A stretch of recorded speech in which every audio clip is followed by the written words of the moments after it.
The fastest way to quietly break your customer success model isn't churn. It's saying yes. Yes to the quick exception. Yes to that extra call. Yes to some custom reporting. Yes to protecting the relationship. Individually, every yes feels responsible. But collectively, they redesign your CS model without you even noticing. Most CS leaders don't struggle with saying no. They struggle with what saying no exposes. And that's the trade-off that CS leaders tend to get wrong. When a customer asks for something outside the model, the surface level question is simple. Should we do this? But that's not the real decision. The real decision is what you're optimizing for in that moment. Saying yes optimizes for relief. It reduces friction. It avoids escalation. It protects the renewal. It makes you feel customer-centric. And if you zoom in tight enough on that one account, it usually makes sense. But that's what makes it dangerous. Strong CS leaders don't zoom in on a single account. They zoom out on the model. They understand something subtle. Every yes writes customer policy. Even when you call it a one-off, even when you say just this once, even when you promise your team it won't become standard, customers learn from behavior, not documentation. Teams learn from precedent, not slide decks. If you say yes to additional support outside the agreed scope, you've just taught the customer how flexible your model is. If you stretch ownership to solve something that belongs in product or support, you just taught the organization that CS will absorb friction.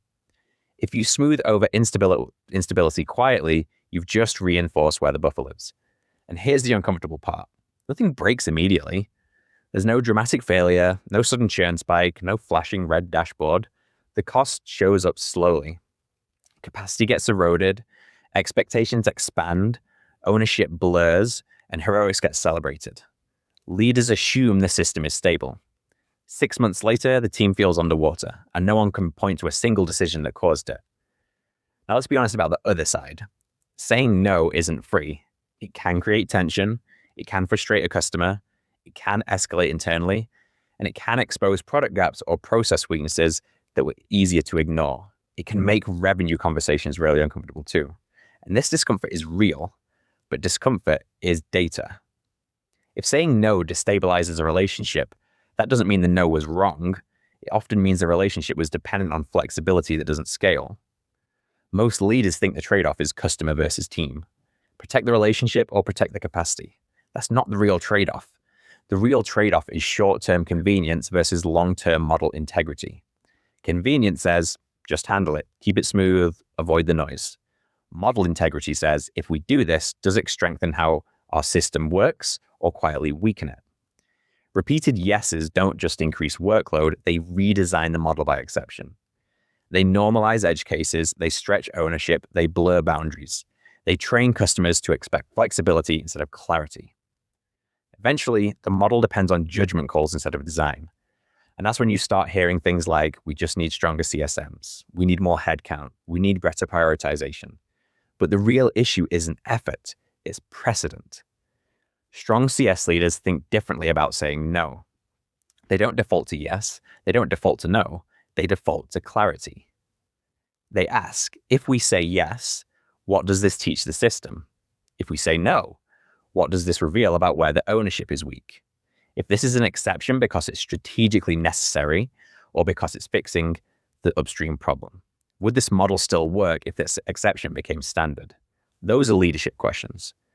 Because boundaries don't just protect capacity, they define the model.